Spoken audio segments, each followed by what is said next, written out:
திரைப்படம்ங்கிறது தீர்வை சொல்லக்கூடிய ஒன்று அல்ல. சமூகத்தில் நிகழக்கூடிய சிக்கல்களை வெவ்வேறு கோணங்களில் ஆய்வது, அதன் அடிப்படையில் ஒரு உரையாடலை தொடங்கி வைப்பது, அவ்வளவுதான். இதை பார்க்கும்போது இதை பற்றி ஒரு டிஸ்கஷன் உருவாக்கும். அந்த டிஸ்கஷன் நமக்கு ஒரு தெளிவை கொடுக்கும்.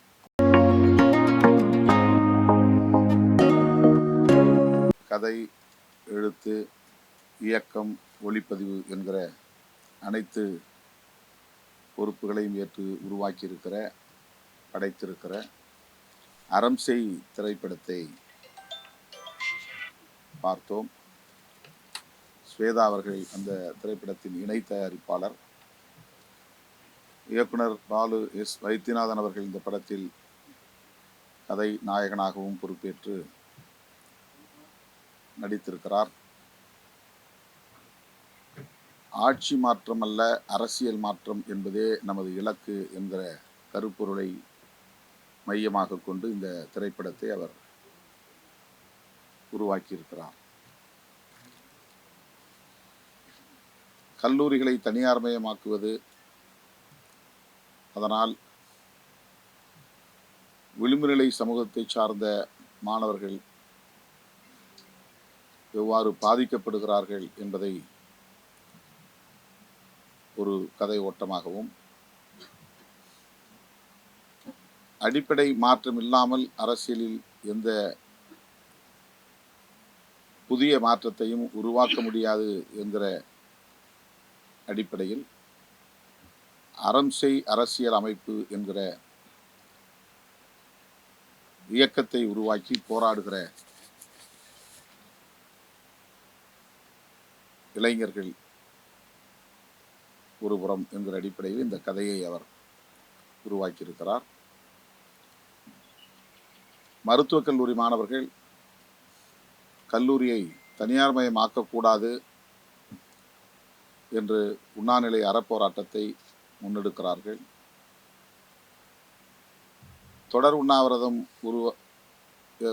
தொடர் உண்ணாவிரதத்தை நடத்தி தொடங்கி பிறகு அதனை சாகுமுறை உண்ணாநிலை அறப்போராட்டமாகவும் பரிணமித்து அரசியல் தலையீடுகளால் மாணவர்கள் வன்முறைக்கு இலக்காகிறார்கள். போராடுகிற மாணவி ஒருவர் படுகொலை செய்யப்படுகிறார். அந்த போராட்டம் அடுத்த கட்டத்தை நோக்கி நகர்கிற ஒரு நிலைப்பாட்டையும் இந்த திரைப்படத்தில் இயக்குனர் படைத்திருக்கிறார். ஒருபுறம் ஒட்டுமொத்தத்தில் அரசியலில் அடிப்படையான மாற்றத்தை உருவாக்க வேண்டும். புரட்சியாளர் அம்பேத்கர் உருவாக்கிய அரசமைப்பு சட்டத்தின்படி அரசியல் இயங்க வேண்டும். மாமேதை கார்ல் மார்க்ஸ் போன்றவர்களின் சிந்தனைகள் மக்களிடத்திலே போய் சேர வேண்டும். விவசாயிகள் உள்ளிட்ட உழைக்கும் வர்க்கம் அணிதிரள வேண்டும் என்கிற அடிப்படையிலே இளைஞர்கள் கதாநாயகியாக அஞ்சனா கீர்த்தி பொறுப்பேற்று நடித்திருக்கிறார். ஒரு துடிப்புள்ள இளம் பெண்ணாக, புரட்சிகர சிந்தனை உள்ள ஒரு பெண்ணாக அவர் கதாபாத்திரத்தில் நடித்திருக்கிறார். அறம் செய்வதே அரசியல் களம் என்ற கொள்கை முழக்கத்தோடு அவர்கள் ஒரு புதிய அமைப்பை உருவாக்குகிறார்கள். அடிப்படை மாற்றத்தை ஏற்படுத்துவதற்கும் ஆயுத போராட்டம் ஒரு தீர்வல்ல, அம்பேத்கர் உருவாக்கிய அரசமைப்பு சட்டமே போதுமானது, மக்களே நமக்கு ஆயுதம் என்று அவர் போதிக்கிறார். அவர் உயர்குடியிலே பிறந்தவர், உச்ச நீதிமன்ற நீதிபதியின் பேத்தி. ஆனால் மகாகவி பாரதியாரின் கவிதைகளால் ஈர்க்கப்பட்டவர். நேதாஜி சுபாஷ் சந்திர போஸ் அவர்களின் சிந்தனைகளால் கவரப்பட்டவர். புரட்சியாளர் அம்பேத்கர் கண்ட கனவை நனவாக்க வேண்டும் என்கிற துடிப்பு மிக்க இளம் பெண்.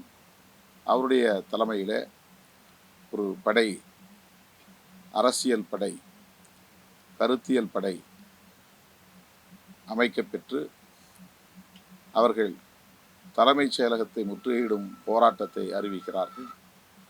அந்த போராட்டம் வெகுமக்கள் போராட்டமாக பரிணமிக்கிறது. பல்வேறு அமைப்புகளை சார்ந்தவர்கள் அந்த அறம் செய் அரசியல் அமைப்போடு இணைந்து தலைமைச் செயலகத்தை முற்றுகையிட அணிதிரளுகிறார்கள். அதிலும் அரசியல் தலையீடு, முதலமைச்சர் மற்றும் ஆளும் கட்சியை சார்ந்தவர்கள் தூண்டுதலின் பேரில் குண்டர்கள் அந்த பேரணியிலே வன்முறையை ஏற்படுத்துகிறார்கள். வெடிகுண்டு வீசி வன்முறை வெறியாட்டத்தில் இறங்குகிறார்கள். அதிலே 2 போராளிகள் உயிரிழக்கிறார்கள். அப்படி உயிரிழந்த நிலையிலும் கூட நம்முடைய பயணம் நின்றுவிடக்கூடாது, இலக்கை நோக்கிய பயணம் இன்னும் தீவிரப்பட வேண்டும் என்று இளைஞர்களுக்கு போதிக்கக்கூடிய ஒரு கதாபாத்திரத்தில் அஞ்சனா கீர்த்தி அவர்கள் நடித்திருக்கிறார். அவருடைய தாத்தா உச்சநீதிமன்ற நீதிபதி அவரை திருத்துவதற்கு முயற்சித்தும் கூட அவர், நீங்கள் கற்றுக் கொடுத்த அரசியல்தான் என்னை இயக்குகிறது, அன்றைக்கு நீங்கள் விதையாக அதை என் நெஞ்சிலே பதித்தீர்கள், அந்த விதை இன்றைக்கு வளர்ந்து விருட்சமாக பரிணமித்திருக்கிறது. ஆகவே இந்த தேசத்தின் நலனுக்காக, மக்களின் விடுதலைக்காக நான் எதையும் எதிர்கொள்ள தயாராக இருக்கிறேன் என்று அவர் கிளம்புகிற போது, உங்கள் பாதை ஆபத்தானது, பாதுகாப்புக்கு என்னுடைய துப்பாக்கியை, கை துப்பாக்கியை வைத்துக்கொள் என்று தாத்தா கொடுக்கிற போது அந்த துப்பாக்கியை திருப்பி தாத்தாவிடத்திலே கொடுத்து, நாங்கள் நடத்துகிற போராட்டம் ஆபத்தானது தான், ஆனால் அதற்கு ஆயுதம் ஒரு தீர்வல்ல, மக்களே எங்களுக்கு ஆயுதமாக இருக்கிறார்கள், எங்கள் மீது மக்கள் வைத்திருக்கிற நம்பிக்கையே எங்களுக்கு பாதுகாப்பு, எனவே ஆயுதம் தேவையில்லை என்று அந்த துப்பாக்கியையும் தன்னுடைய தாத்தாவிடத்திலே திருப்பி கொடுத்து விடுகிறார். இப்படி இயக்குனர் திலீபன் இயக்குனர் பாலு எஸ் வைத்தியநாதன் அவர்கள் திலீபன் என்கிற பாத்திரத்தில் நடிக்கிறார். கல்லூரி மாணவர்களின் போராட்டத்தை அவர் தலைமை தாங்கி வழிநடத்துகிறார்.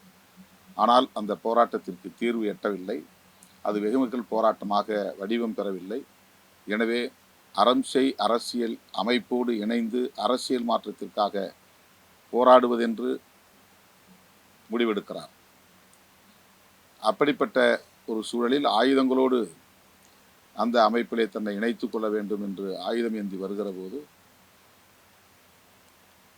அந்த அறம் செய் அரசியல் அமைப்பை வழிநடத்தக்கூடிய இளம்பெண், நீங்கள் நினைப்பதைப் போல ஆயுதம் ஏந்தி போராடி இதற்கு தீர்வு காண முடியாது, மக்களை அமைப்பாக்க முடியாது, மக்களையே ஆயுதமாக நாம் பயன்படுத்த வேண்டும், மக்களை அரசியல்படுத்த வேண்டும், அடிப்படை அரசியல் மாற்றத்திற்கான இலக்கை நோக்கி பயணிக்க வேண்டும் என்று அவர்களிடத்திலே, கல்லூரி மாணவர்களிடத்திலே, மருத்துவக் கல்லூரி மாணவர்களிடத்திலே எடுத்து கூறி எல்லோரும் இணைந்து தம்முடைய பயணத்தை தொடருவதாக இந்த திரைப்படத்தை முடித்திருக்கிறார் இயக்குனர் பாலு எஸ் வைத்தியநாதன் அவர்கள்.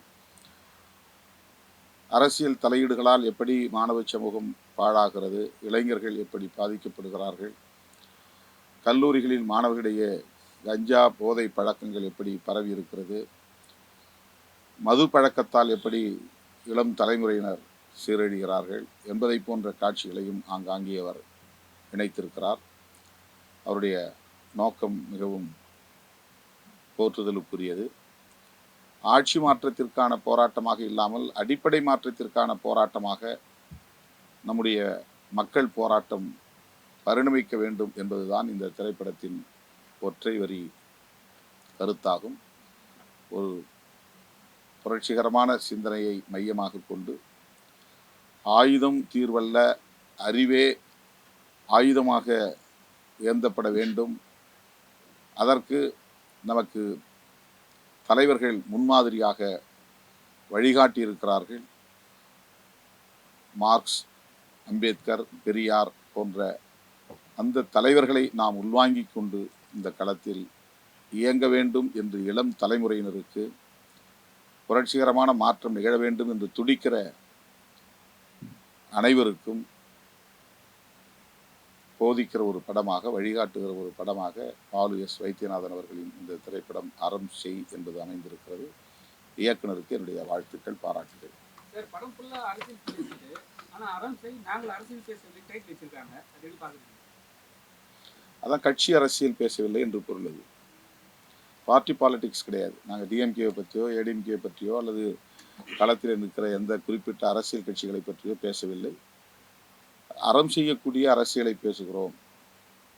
அது அடிப்படையான அரசியல் மாற்றத்தை முன்னெடுக்கிற ஒரு அரசியல். அதற்கு ஆயுதம் ஏந்த வேண்டும் என்று நக்சல்வாதிகளாக மாற வேண்டும், காடுகளிலே பதுங்கி இருக்க வேண்டும், ஆயுத பயிற்சியை பெற வேண்டும் என்பதும் தேவையில்லை. அதை படத்திலே அவர் இடையிலே சொல்லுகிறார், தேசத்தின் நலனுக்காக இப்படி ஆயுதம் ஏந்திய பல பேர் அழித்தொழிக்கப்பட்டிருக்கிறார்கள், மக்களோடு நின்று பணியாற்றியவர்களும் கொல்லப்பட்டிருக்கிறார்கள் என்கிற வரிசையிலே பிரபாகரனையும் அவர் குறிப்பிடுகிறார். ஆகவே அரசமைப்பு சட்டத்தை பாதுகாத்து அதன் அடிப்படையிலே அரசியல் இயங்கினாலே போதும், இங்கு அரசியல் மாற்றம் நிகழும் என்பதுதான் இயக்குனர் பாலு எஸ் வைத்தியநாதன் சொல்ல வருகிற செய்தி. சார், இந்த தொகுதி மறுவரைக்கான கூட்டணிக்கு முதலமைச்சர் தமிழ் நடந்திருக்குது, மற்ற ஸ்டேட் சிஎம் எல்லாம் கலந்துருக்காங்க. இது நீங்க திரைப்படத்துக்கான செய்தி போட மாட்டீங்களா? இது திரைப்படத்தை மட்டும் திரைப்படத்தை பற்றி இயக்குனர் ஏதாவது கேளுங்க.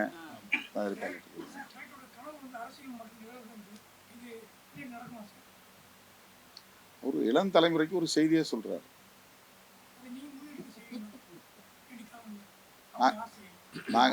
நாங்க தேர்தல் அரசியல் இருக்கிறோம், அவர் தேர்தல் அரசியலை பற்றி பேசலதில்லை. தேர்தலுக்காக கூப்பிடுறாங்க, இல்ல வேண்டாம் அப்படின்னு கதையில சொல்றாரு அவர். படத்துல வந்து போராட்டம் பண்ண அரசியல் வந்து போலீஸ் அரசாங்கம் பண்றாங்க, அடிக்கிறவங்க கொள்றாங்க, அதே மாதிரி நடந்துருக்கு. அது எப்படி பாக்குறீங்க? ஏன்னா இப்போ போராட்டம் ஸ்டார்ட் பண்ணாவே வந்து வீட்டுக்கே போயிட்டு அரெஸ்ட் பண்ணிடுறாங்க. எப்படி பாக்குறீங்க? ஏன்னா ஒரு முன்காலத்துல எல்லாம் வந்து போராட்டம் சொன்னா டைமிங் கொடுப்பாங்க, கொஞ்சம் அட்ஜஸ்ட்மெண்ட் பண்ணுவாங்க. இப்போ அதெல்லாம் கிடையாது தமிழ்நாட்டில். இல்ல அனுமதியும் கொடுக்குறாங்க சார். இப்போ நீங்களே பாத்தீங்க அண்ணாமலை அதனால வந்து எவ்வளவு பேர் ஆகணும். அவர் என்ன சொன்னார் ஒரே வார்த்தை, இதுக்கப்புறம் நாங்கள் வந்து போலீஸை வந்து தூங்க விட மாட்டோம்னு சொல்லியிருக்காரு. அது எப்படி பாக்குறீங்க? அது பார்ட்டி பாலிட்டிக்ஸ் ஆகிடும். இல்லை, அது திரைப்பட பற்றி கேளுங்க, அது வேற மாதிரி கொண்டு போயிடும், வேண்டாம். ஆனால் அவர் மிகப்பெரிய வேலைக்கு நடுவில் வந்திருக்காரு, இது வேற மாதிரி மாறிடும், வேண்டாம். இல்லை, உங்களுக்கு தனியான ஒரு காட்சி வேணுங்க வச்சு 22 இருக்குது.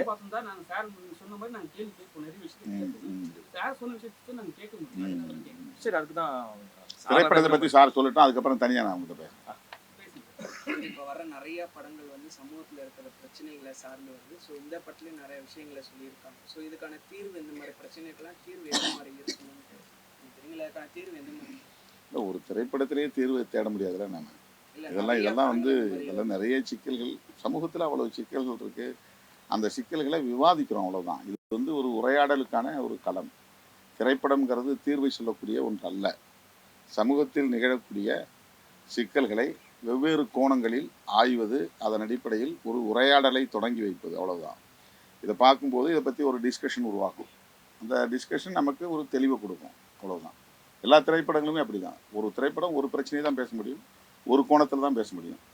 அப்போ அந்த கோணத்தில் பேசுகிற கருத்துக்கள் எந்த அளவுக்கு சரியானவை, நியாயமானவை அப்படின்னு பொதுமக்கள் மத்தியில் விவாதம் நடக்கும்.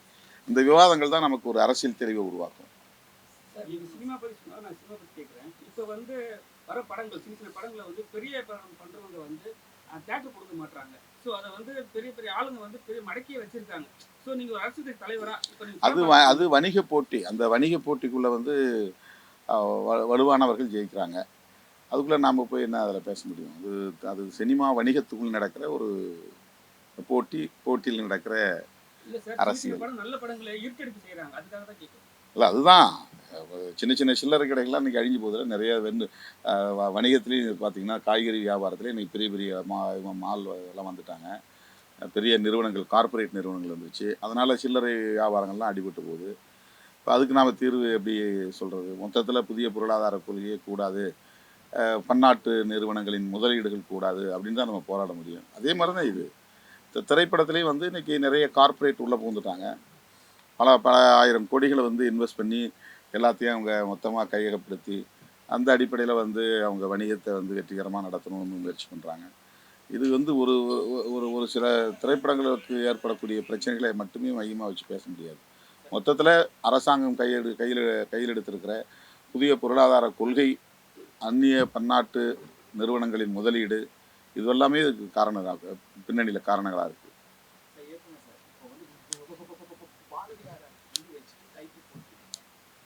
இந்த காலத்தில் நிக்கிறாங்க, பொலிட்டிக்கல் பேசுறாங்கன்னா எந்த வேற நீங்க சொல்லுவீங்க?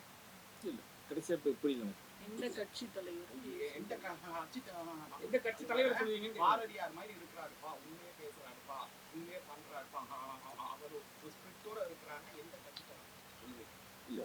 ஒவ்வொரு இல்லையா இல்ல இருக்காங்களா? நிறைய பேர் இருக்கிறாங்க. ஒவ்வொரு கட்சி ஒவ்வொரு பிரச்சனைகளும் ஒவ்வொருத்தர் முகம் இருக்கு இல்லையா. ஒரு தலைவர் வந்து எல்லா பிரச்சனைகளுக்கும் ஒரே மாதிரி பேசுறது இல்லையா. அதனால வந்து ஒவ்வொரு கட்சி தலைவர்களும் ஒவ்வொரு விஷயத்த நான் அந்த மாதிரி பார்க்குறேன்.